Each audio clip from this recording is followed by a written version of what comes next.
Hello people, welcome back to my YouTube channel EcoAda Way to Economics. I hope you are doing good. So before moving on, let me tell you, this channel is all about the subject economics, all NCERT content from class 9 to 12. So if you are an economics student, do subscribe. यहाँ पर आपको class wise playlist मिल जाएगी जहाँ पर आप अपने classes के according पढ़ सकते हैं. Also hit the bell icon to get the notification of the upcoming videos. Now let's move into the video. So today we continue NCERT class 11th part B, Introductory Microeconomics chapter 2, Theory of Consumers Behavior. This is part 9. So इस chapter की और videos आपको playlist में मिल जाएगी. So आप वहाँ से देख सकते हैं. Okay. So let's begin with the introduction. Demand curve. The demand curve is a graphical representation of the relationship between the price of a good or the services and the quantity demanded for a given period of time. So हम ये previous class में भी पढ़ चुके हैं कि demand curve क्या show करता है. It shows the relationship between the prices of the goods and the quantity demanded.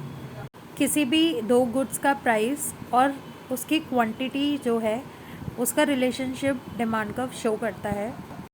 So here is the graphical representation of the demand curve. So X axis पर हमने क्वांटिटी ली है and on the Y axis we take price of a commodity. So this straight sloping downward curve is a demand curve. Okay, next we are going to talk about shifts in the demand curve. So basically there are two shifts in the demand curve, rightwards and leftwards. So when the demand rises, known as increase in demand at a same price of a good, it leads a rightward shift in the demand curve. Okay, so किसी भी good की जब demand बढ़ती है and the price remains the same, the demand curve will shift to the rightwards. On the other hand, when the demands fall, which is known as a decrease in the demand at the same price, it leads the leftward shift in the demand curve. Okay, यहाँ पर आप देख सकते हो that the price of a commodity is fixed and when the demand of a good increases, the demand curve will shift to the D1, whereas when the demand of a commodity decreases, the demand curve shifts to the leftwards, which is from D to D2. Is this clear? Do comment in the comment box अगर आपको इतना समझ आया है कि demand curve क्या होता है. Okay, so the next topic is movements in the demand. Any changes in the price leads to the movement in the demand curve. अगर प्राइस में कुछ भी चेंजेस होते हैं या फिर प्राइस इंक्रीज़ होते हैं या फिर प्राइस डिक्रीज़ होते हैं तो डिमांड कर्व मूव होता है. So the movement in the demand curve is when the commodity experiences changes in both quantity demanded and price. तो किसी भी गुड के डिमांड कर्व में चेंजेस कब होंगे? जब या तो उसकी क्वांटिटी इंक्रीज डिक्रीज हो या फिर उस पर्टिकुलर गुड का प्राइस इंक्रीज या डिक्रीज हो, which causing the curve to move in the specific direction. So direction may be to the rightwards or to the leftwards. Okay. Next is the market demand. It is the total quantity demanded across all consumer in the market for a given good. So basically market में एक particular good को लेकर कितनी demand है, that is known as the market demand. Also it indicates the total demand of specific product in an industry. Okay, so एक particular industry में उस particular good की क्या demand है वो भी हमें कौन बताता है? मार्केट डिमांड बताता है. Now next we are going to talk about its curve.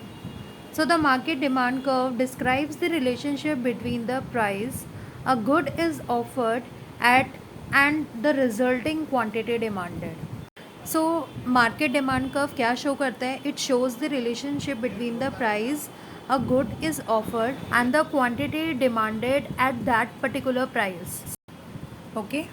Next is the graphical representation of the movement along with the demand curve and a shift of a demand curve. In panel A, it depicts a movement along the demand curve and at panel P depicts a shift of a demand curve. Okay, so movement of a demand curve के अंदर price जो है वो change हो सकता है लेकिन shift of a demand curve में प्राइस जो है वो सेम रहता है, it depends upon the quantity. Okay, next is the adding up to linear demand curves. अगर दो लीनियर डिमांड कर्व्स होंगे तब क्या सिचुएशन रहती है? For example, a market where there are two consumers and the demand curves of the two consumers are given as, okay, so d1 d2 are the two demand curves. Furthermore, at any price greater than 10, the consumer 1 demand 0 unit of the good. okay, so अगर price जो है वो 10 से ज़्यादा होगा so वहाँ पर demand क्या हो जाएगी? 0 हो जाएगी।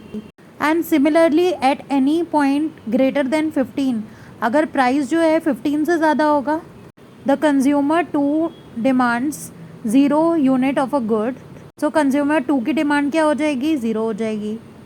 so the market demand can be derived by adding equation 1 and 2 at any price less than or equal to 10, the market demand is given by 25 minus 2p for any price greater than 10 and less than or equal to 15, market demand is 15 minus p, and at price greater than 15, so the market demand is 0. Okay, सो जब भी दो demand curve simultaneously use होते हैं तो उनकी जो linear equation होती है उसको हम क्या करते हैं? एड अप करते हैं। ओके, सो इस वीडियो में इतना ही। I hope now you can understand this topic. So thank you so much for watching this video. Also comment down if you have any query regarding this video. And please comment करके बताइएगा कि आपको video कैसी लगी और अपने दोस्तों के साथ भी शेयर कीजिएगा. And don't forget to like, share and subscribe to this channel and press the bell icon to get the notification of the upcoming videos.